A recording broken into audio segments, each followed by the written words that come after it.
Assalamualaikum. I hope you all are fine and doing good. Welcome to new lecture, and here we will prove the theorem that is parallelograms on same base and of same altitude are equal in area. ठीक है, इसका मतलब ये है कि हमने दो parallelograms लेनी है जिसकी बेस सेम हो और उनका एल्टीट्यूड सेम हो। देखिए, एल्टीट्यूड सेम होने का मतलब ये है कि जैसे हम यहाँ पे कंसीडर करते हैं दो पैरेलल लाइंस। ठीक है, अगर उन दोनों पैरेलल लाइंस में हम ये पैरेललोग्राम शेप्स ड्रॉ कर लेते हैं ना, तो हमेशा उनकी हाइट सेम होगी, क्योंकि देखिए इनका परपेंडिकुलर डिस्टेंस सेम होगा।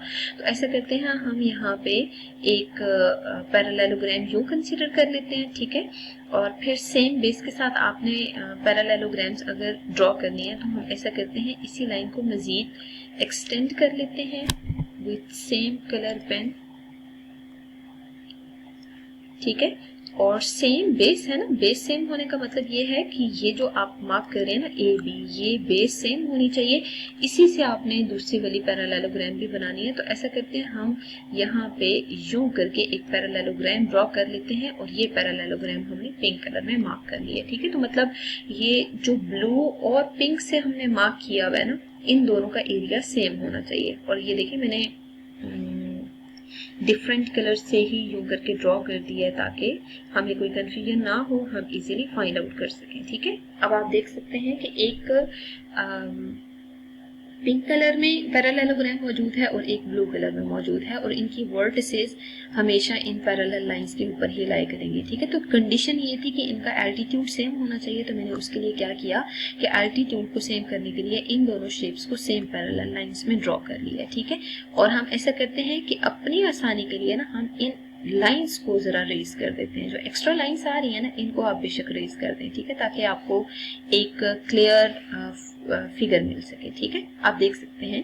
कि अब जरा फिगर भी क्लियर हो गया। अब इसमें हम नेमिंग मार्क कर देते हैं, जैसे देखें ए बी, और इस पॉइंट को सी और इस पॉइंट को डी मार्क कर दें। एक A B C D triangle है और दूसरी यहाँ पे ई और यहाँ पे एफ मार्क कर दें। ठीक है, तो मतलब दो शेप्स आ रही हैं, एक है ए बी सी डी और दूसरी शेप है ए बी ई एफ। तो ए बी सी डी और दूसरी ए बी ई एफ, इन दोनों ट्राइंगल्स, इन दोनों पैरेललोग्राम से रिलेटेड हमें थ्योरम को बेसिकली प्रूव करना है। ठीक है, ये मैंने अलग से इसलिए मार्क कर लिया ताकि हमारे लिए कंडीशन लिखना आसान हो जाए। अब हम यहाँ पे ऐसा करते हैं, गिवन लिखते हैं। ठीक है, गिवन आपको ये है कि टू पैरेललोग्राम्स एक है ए बी सी डी, ठीक है, और दूसरी आपको गिवन है A B E F, having same base. ठीक है, और जो बेस सेम है ना ए बी, उसको भी हम मार्क कर देते हैं कि वो बेस सेम है। ठीक है, एंड सेम एल्टीट्यूड। ठीक है, सेम एल्टीट्यूड का मतलब क्या है कि ये जो A B C D figure है and A B E F है, ठीक है, are lying in same parallel lines. ठीक है, ये भी सेम पैरेलल लाइंस में लाई कर रही हैं। तो सेम एल्टीट्यूड का मतलब बेसिकली यही होगा कि ये दोनों सेम पैरेलल लाइंस में लाई कर रही हैं। ठीक है, अच्छा, अब हमने प्रूव ये करना है कि इन दोनों का एरिया इक्वल है।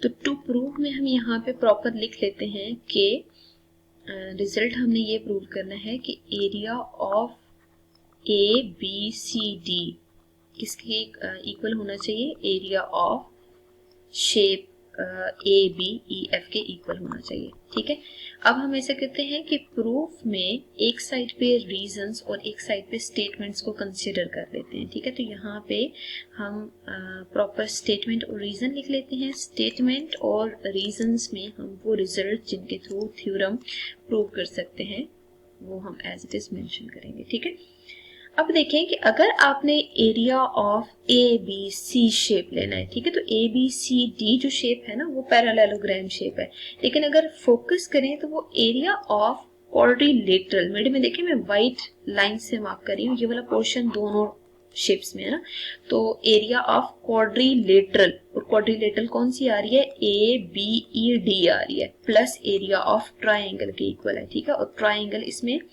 ए बी सी डी में बी सी ई आ रही है। ठीक है, तो बी सी ई आप मार्क कर दें, और यहाँ पे हम लिख लेते हैं area addition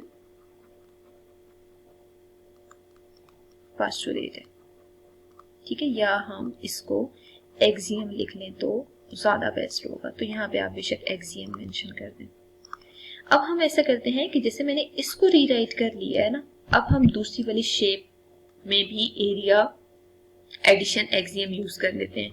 area of A B E F को भी अगर आप रीराइट करते हैं ना तो वो किसके इक्वल होगा, एक वो जो कॉमन पोर्शन आ रहा है ना क्वाड्रिलेटरल शेप का, area of quadrilateral A B E D तो सेम होगा, लेकिन इसके साथ एरिया ऑफ ट्राइंगल आ रहा है और वो ट्राइंगल ए डी एफ आ रहा है, ठीक है। अब आप ये देखें कि ये जो पोर्शन है ना क्वाड्रिलेटरल का, जिसको मैं अंडरलाइन कर रही हूँ, ये दोनों में सेम आ रहा है, ठीक है। Just there is a difference in basically यहाँ पे इक्वालिटी का साइन आएगा, ठीक है, ये यहाँ पे इक्वल लिखना है क्योंकि हम एरिया एडिशन एक्सियम यूज कर रहे हैं, तो यहाँ पे इक्वालिटी साइन मौजूद होना चाहिए। और यहाँ आगे मेंशन कर दें एरिया एडिशन एक्सियम।